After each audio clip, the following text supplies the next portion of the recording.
Dobar dan vsem. Govorimo o pojmu energije v fiziki. Tu energija je mišljena kot sposobnost opravljanja dela. Zato prej pogledajte si video o delu. V resnici obstaja dosti vrst energije, ampak tukaj bomo obravnavali dve, ki sta bolj razumljivi in bolj enostavno jih razumeti. Imamo kinetično energijo in potencialno energijo.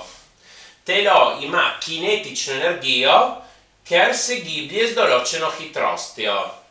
Zakaj? Ker če, na primer, en avto se giblje z določeno hitrostjo, če bi trčilo v en zid, če bi trčil v en zid, bi ga lahko podrl in s tem bi opravil delo v smislu fizike. Na drugi strani, če mi postavimo visoko eno maso, ji damo potencialno energijo, ker če bi potem padla ta masa in bi šla na tla, bi lahko ustvarila škodo in torej bi opravila delo v smislu fizike.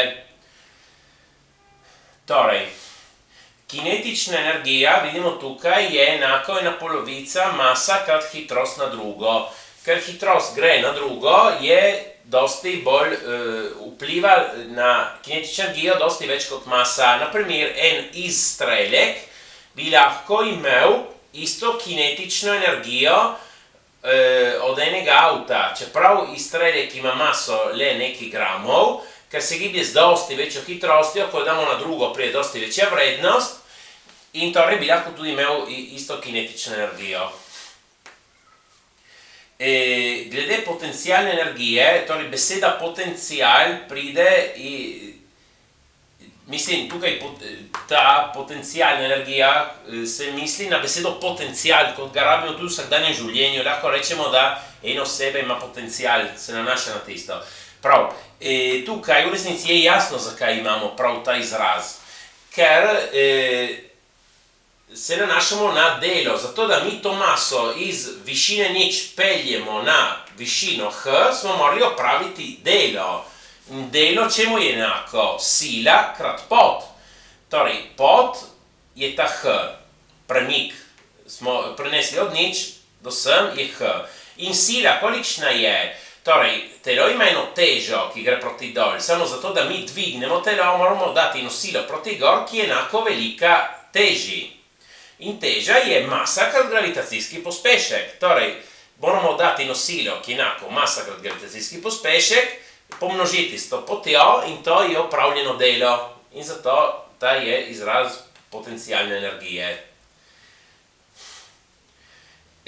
Sedaj, za reševanje vaj nam rabijo določeni principi. Torej, en princip je ta, da delo je enako spremembi energije. Kaj pomeni ta sprememba energije? Mi, na primer, kinetično energijo, imamo eno začetno kinetično energijo.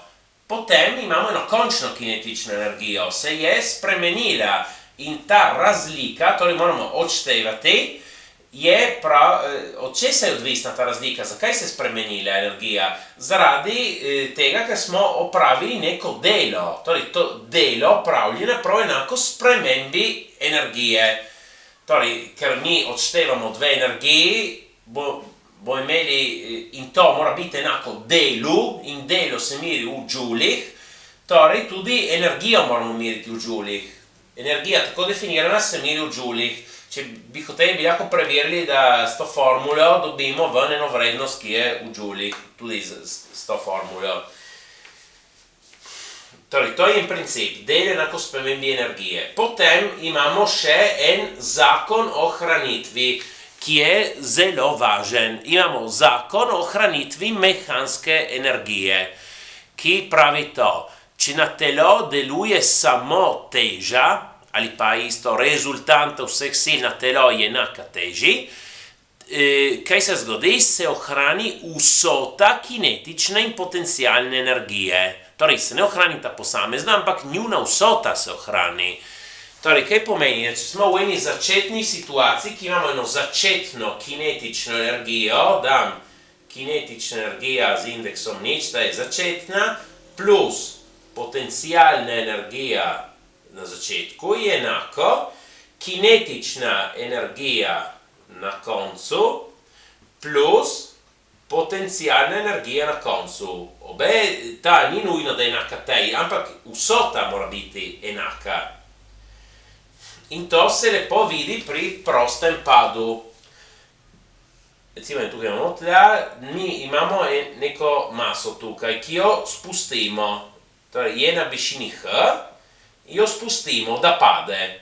Torej, v trenutku, ko spustimo, ima še hitrost nič. Torej, ima kinetična energija tukaj velja nič. Potencijalna pa je največja, je odvisna prav od te višine, ki bo MGH, ta potencijalna energija.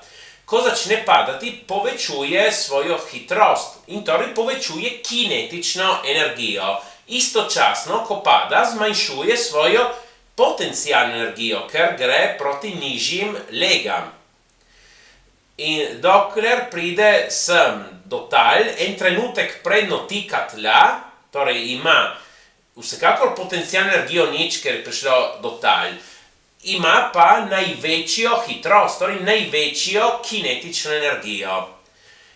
In torej na začetku nima kinetične, ima samo potencijalno in ima eno določeno vrednost energije. Potem se zmanjšuje potencijalna, se veča kinetična, ampak v tolikšni meri, da njuna vsota je zmeraj enaka. In to tudi do konca. Na koncu se je vsa potencijalna energija pretvorila v kinetično. Ja, tako. Prosim, všečkajte in upišite se. Hvala.